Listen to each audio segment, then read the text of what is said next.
আসসালামু আলাইকুম দর্শক, আপনারা সবাই কেমন আছেন? আশা করি সবাই ভালো আছেন। কিন্তু আপনারা ভালো থাকলেও আমরা ভালো নেই, কারণ আমরা নিউজ করলেই আপনারা আমাদেরকে দিয়ে দেন বাস। আর সেই বাস খেয়ে খেয়ে আজকে আমাদের নিউজ চ্যানেলের নাম হচ্ছে বাস খাওয়া নিউজ চ্যানেল। আর আমি হলাম সেই চ্যানেলের বাস খাওয়া রিপোর্টার। তো আজকের নিউজটাই হচ্ছে বাস নিয়ে। আমরা জানি বাস দিয়ে বাসের ব্রিজ বানানো যায়, বাস দিয়ে ঘর বানানো যায়, এবং সেই বাস বাংলাদেশের মানুষ একজন আরেকজনকে দিয়ে থাকে। আর সেই বাস দিয়ে আরো কত কি। তো আপনারা তো এই শীতে অনেকেই খেজুর রস খেয়েছেন, কিন্তু আমাদের বাংলাদেশি এক চাচা 2025 সালে এসে খেজুর গাছ থেকে খেজুর রস নয়, বরং বাস থেকে বাঁশের রস বের করে সারা বিশ্বকে তাক লাগিয়ে দিয়েছে।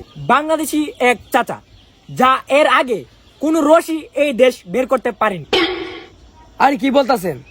কথাটা এভাবে না, কথাটা হচ্ছে এর আগে কোনো দেশ এই রস বের করতে পারেনি। এই রিপোর্টার কি তুই না আমি? আজকে আমার জন্য এই চ্যানেলের নাম বাস খাওয়া নিউজ চ্যানেল, আর আমি হলাম সেই চ্যানেলের বাস খাওয়া রিপোর্টার, আর তুই আমারে জ্ঞান দেস। এই জন্যই পাবলিকে তো বাস দিই।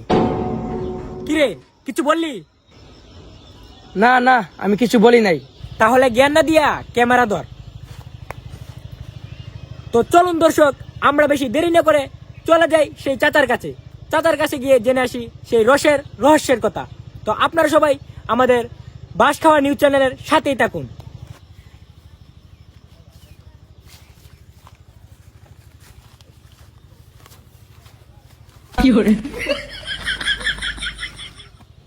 कौन है ये लोग?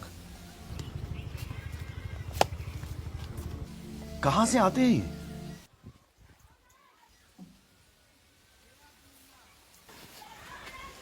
তো দর্শক, আপনারা এই মুহূর্তে দেখতে পাচ্ছেন আমরা এরই মধ্যে চলে আসলাম সেই বাইরা চাচার কাছে। তো চাচা এখন রস থেকে বাঁশ বের করতে খুব ব্যস্ত।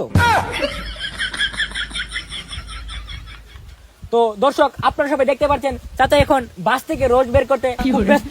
তারপরও আমরা চাচার সাথে একটু কথা বলার চেষ্টা করব। আপনারা আমাদের সাথেই থাকুন। তো চাচা, আপনি তো সেই ব্যক্তি যে কিনা 2025 সালে এসে খেজুর গাছ থেকে খেজুর রস নয়, বরং বাস থেকে বাঁশের রস বের করে সারা বিশ্বকে তাক লেগে দিয়েছেন। তো আপনি এই অসম্ভব কাজটা কিভাবে সম্ভব করলেন? ওই রে বাবা, এটা অসম্ভবই ছিল রে বাবা, আমি এটা সম্ভব করছি রে বাবা। তো বাবা, তোমাদের নিউজ চ্যানেলের নাম কি? চাচা, আমাদের নিউজ চ্যানেলের নাম হচ্ছে বাস খাওয়া নিউজ চ্যানেল। ওই রে বাবা, তাহলে এই নাম কেন রে বাবা? আসলে চাচা, আমরা নিউজ করলেই পাবলিক আমাদেরকে বাস দিয়ে দেয়, আর সেই বাস খেয়ে খেয়ে আজকে আমাদের নিউজ চ্যানেলের নাম বাস খাওয়া নিউজ চ্যানেল। তাইলে ঠিক আছে, যেমন রিপোর্টার তেমন নাম। আমিও এরকম ছিলাম রে বাবা, কিন্তু আমি নিউজ কইরা বাস খাইতাম না, আমি খাইতাম কাপড় ব্লক কইরা বাস। আর ওই কাপড় ব্লক করতে গিয়া পাবলিকের হাতে বাস খাইতে খাইতে আজকে আমি এতগুলা বাসের মালিক। তো চাচা, বুঝলাম আপনি ওই কাপড় ব্লক করতে গিয়া আমাদের মতো এতগুলা বাস খাইছেন, কিন্তু আপনি যদি বাস থেকে বাসের রস বের করার রসের কথা যদি আমাদের দর্শকদের একটু বলতেন। এখানে কোনো রহস্য নেই রে বাবা, কিন্তু আমি জীবনে এতগুলা বাস খাইছি, বাস খাইতে খাইতে আজকে আমি এতগুলা বাসের মালিক। তো আমি ভাবলাম এতগুলা বাস কি ফেলে রাখা যায়, তো ভাবলাম যে এই বাস দিয়ে কিছু একটা করি। তো তারপর থেকেই আমি এই বাস থেকে রস বাইর করি। তো বাইর করে দেখলাম যে বাসের খুবই চাহিদা, বাসের রস সবাই ভালো পায়। বাহ বাহ। তো দর্শক, আপনারা সবাই দেখতেই পাচ্ছেন চাচা তার রসের রহস্যের কথা আপনাদের সবাইকে বলে দিল। তো আমাদের সাথেই থাকুন আপনারা, আমরা চাচাকে আরো কিছু প্রশ্ন করব। তো চাচা, আপনার রস কোন কোন দেশ থেকে বেশি খেতে আসে? এই রস খেতে তো অনেক দেশ থেকেই আসে। তো চাচা, আপনি যদি একটু কষ্ট করে আমাদের দর্শককে বলতেন আপনার রস কোন কোন দেশ থেকে বেশি খেতে আসে?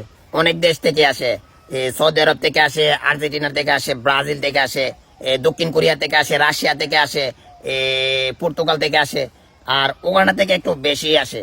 আর ওই ওই এখন যে কি খেলা খেলা চলতেছে, ওই বিপিএল নাকি? বিপিএল? ওই রে বাবা, হয় বিপিএল। ওই একটা বোলিং যে বল করে না, বল বল এই রে বাবা, নাম জানি না রে বাবা, বল করে না বল। চাচা, ওই রংপুরে নাহিদ রানা নাকি? ওই রে বাবা, হয় ওই চিকন ধরনের লম্বা। ওর বলতে গতি কেন? কারণ ও প্রতিদিন আমার বাসের রস খেতে আসে, আর সে বাসের রস খেয়ে আজকে তার বলের এত গতি। তো দর্শক, আপনারা শুনতে পেলেন চাচার রস অনেক দেশ থেকে খেতে আসে, কিন্তু আমরা এটা জানতাম না যে নাহিদ রানার বল এত গতি কেন। নাহিদ রানা চাচার বাসের রস খেয়ে তার বলের এত গতি। তো আমরা চাচাকে লাস্ট একটা প্রশ্ন করব, আপনারা সবাই আমাদের সাথেই থাকুন। না রে বাবা, আমি এতগুলা প্রশ্নের উত্তর দিতে পারবো না রে বাবা। এই সকাল থেকে 110 জন ইন্টারভিউ নিতে আইছে, তোমার নিয়ে 111 জন, আর 111 জনের প্রশ্নের উত্তর দেওয়া কি আমার পক্ষে সম্ভব? হ্যাঁ, আমারও তো একটা বিজনেস আছে রে বাবা, জায়গায় জায়গায় বাঁশের রস পৌঁছাইতে হয়, আর না হইলে তো জানোই বাঁশের রস না গেলে কি হইব রে বাবা। আচ্ছা চাচা বুঝলাম, কিন্তু আপনি আমাদের লাস্ট প্রশ্নের উত্তরটা দিয়ে যান। দৌড় বোকা, কথা বুঝছ না? জয় বেদে নাকি একটা নরম তরল বাস দেয়া দেবো বা। তো দর্শক, আপনারা সবাই এতক্ষণ শুনতে পেলেন, চাচা অনেক ব্যস্ত মানুষ, চাচাকে আর প্রশ্ন করা গেল না। তো সবাই এই 2025 সালে এসে বাস খাওয়া এবং বাস দেওয়া থেকে বিরত থাকবেন, এবং সবাই আমি বাসকা রিপোর্টার এবং আমাদের বাসখাওয়া নিউজ চ্যানেলের সাথেই থাকবেন। আল্লাহ হাফেজ।